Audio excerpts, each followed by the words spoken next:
The Ransom of Red Chief. Part 1.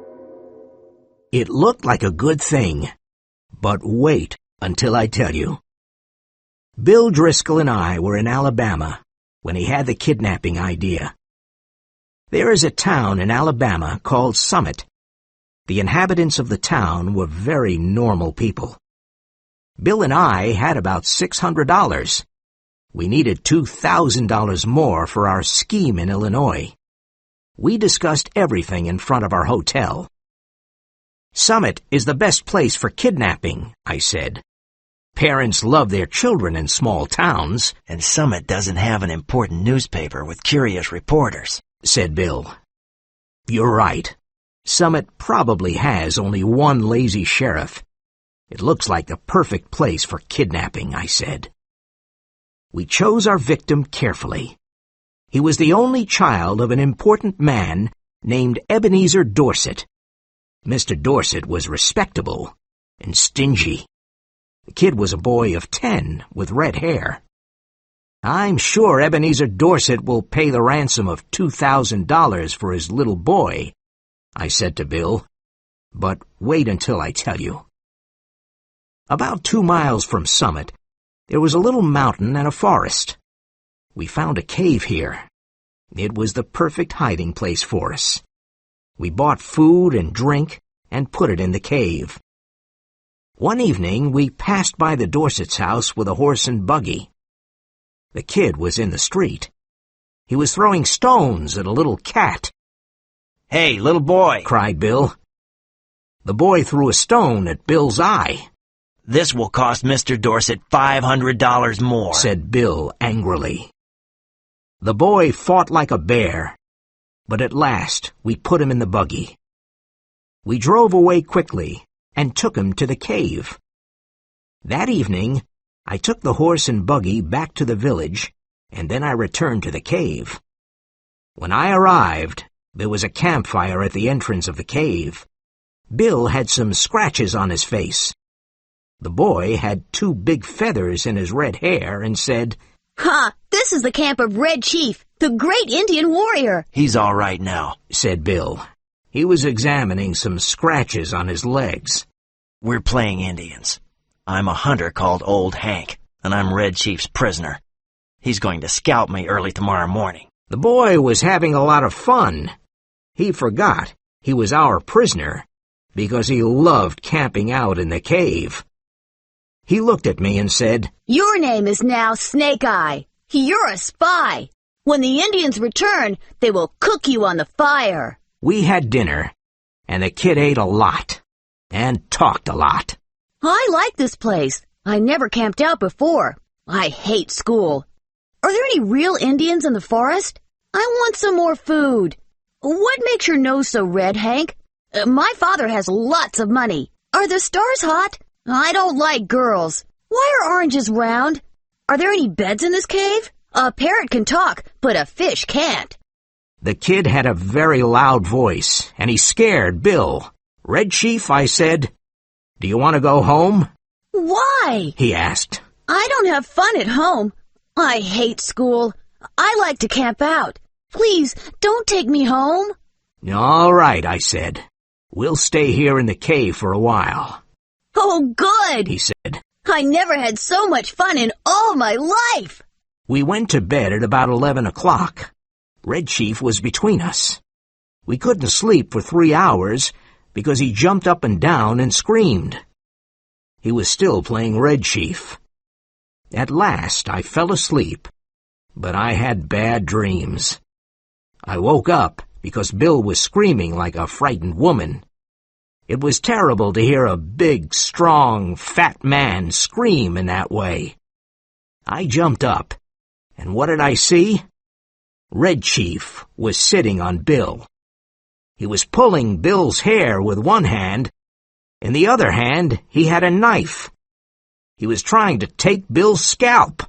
I took the knife from the kid, but Bill was still terrified. He tried to sleep, but he couldn't.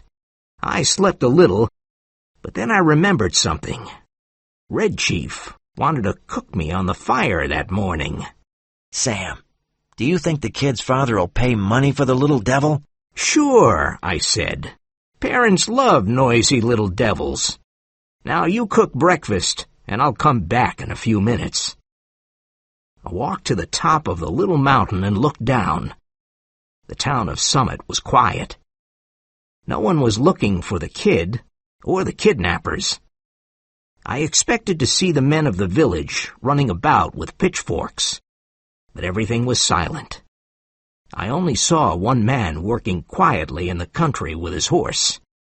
The parents don't know about the kidnapping yet, I thought. When I returned to the cave, Bill was furious and his face was red. The boy wanted to throw a big rock at Bill. He put a hot potato down my back, said Bill.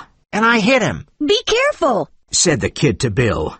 No one ever hit Red Chief before. After breakfast, the kid took a slingshot out of his pocket and went outside the cave.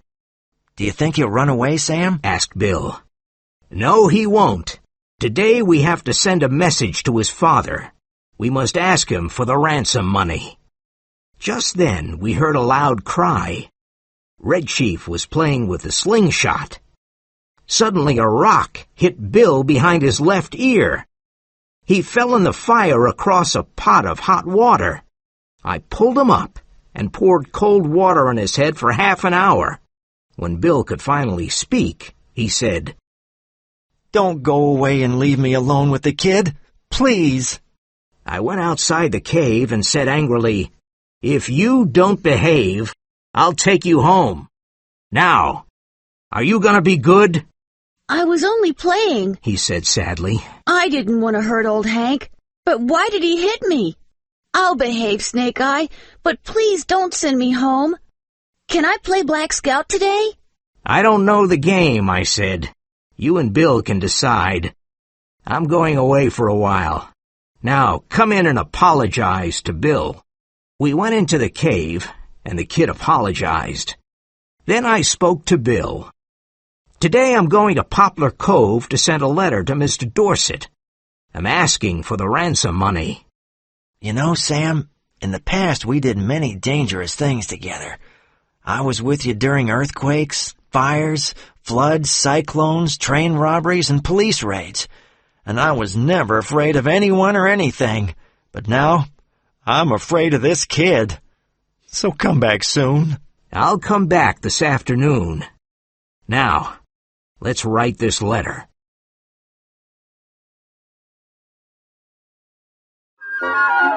Part 2. Bill and I started writing the letter. Red Chief played outside the cave. Let's ask Mr. Dorset for $1,500 instead of $2,000. I don't think anyone will pay $2,000 for that terrible kid, Bill said. This is the letter we prepared.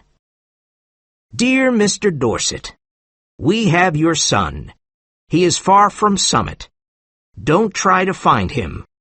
We want $1,500, and we will return your son to you. Send a messenger with your answer tonight at 8:30 p.m. Tell the messenger to come to Poplar Cove. At Poplar Cove, near the old bridge, there is a big tree with a small wooden box under it. The messenger must put your answer in that box. This is the same tree and the same box where you will put the ransom money at midnight. Do you want to see your son again? Then pay the money, and you will see him soon. 2 desperate men. I put the letter in my pocket. The kid looked at me and said, Snake Eye, I want to play Black Scout.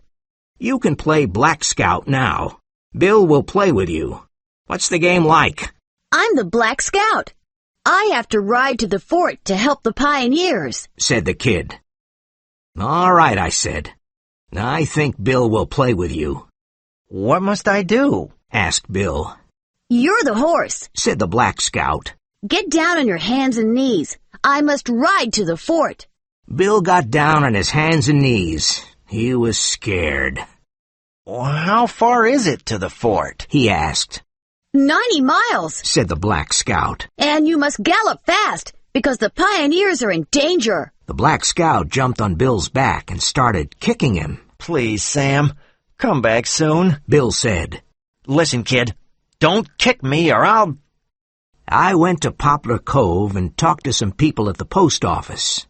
One man said, Old Mr. Ebenezer Dorset of Summit is upset because he can't find his son.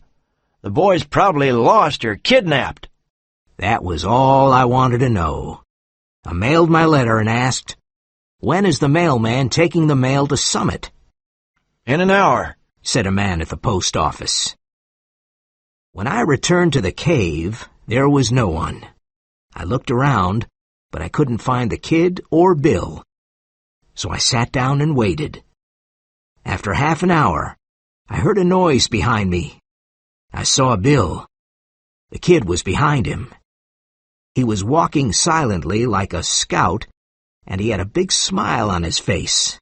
Bill stopped and took off his hat. He was very tired. Sam, said Bill, I'm not a coward, but that kid is impossible. I sent him home. He's gone. He rode on me for 90 miles. I had to eat sand for lunch. He asked me hundreds of questions and I had to answer them. Then he kicked my legs but now he's gone. I'm sorry to lose the ransom, Sam, but that kid was horrible. I was going crazy. Bill, I said, do you have heart disease? No. Why? Turn around and look behind you. Bill turned around and saw the kid. Poor Bill. He was very surprised. He suddenly sat down on the grass, and he couldn't speak. After some time, I said, this evening at 8:30 p.m., we'll have an answer from Dorset, and at midnight, we'll have the money. Then we can leave this place. Bill finally smiled weakly. I had a great plan for collecting the ransom money that evening. It was a professional plan. I found a tree at Poplar Cove near the road with big fields on all sides. I went to hide in the big tree, and I waited for the messenger. He arrived at 8:30 p.m. on a bicycle. He put a piece of paper in the box and returned to Summit. I waited an hour, climbed down the tree, got the letter, and returned to the cave. I read the letter to Bill. To 2 desperate men. Gentlemen, I received your letter today. I think the ransom you want is too big. I have an offer that you will probably accept. You bring Johnny home and pay me $250, and you will never see Johnny again. I promise. Please come tonight. Very respectfully, Ebenezer Dorset. What? I can't believe it, I cried. Bill looked at me and said, Sam, we've got $250. I don't want to spend another night with that kid. I'm going crazy. Let's accept Dorset's offer. You know, Bill, you're right. I'm really tired of the kid, too. We'll take him home, pay the ransom, and leave this place. We decided to take the kid home that night. Listen, kid, I said. Your father bought you a new rifle and a pair of Indian moccasins. Tonight we're going home to get the rifle and the moccasins. Tomorrow we're going to hunt bears in the forest.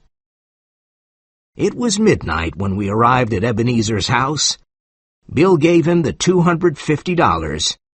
When the kid saw that we wanted to leave him at home, he was furious. He started screaming loudly and took Bill's leg. His father pulled him away with great difficulty. How long can you hold him? Asked Bill. I'm not very strong, but I can probably hold him for 10 minutes, said Mr. Dorset. Good, said Bill. In 10 minutes, I'll run across most of the United States and reach Canada. Bill was fat, and he was not a good runner. But that night, no one ran faster than Bill.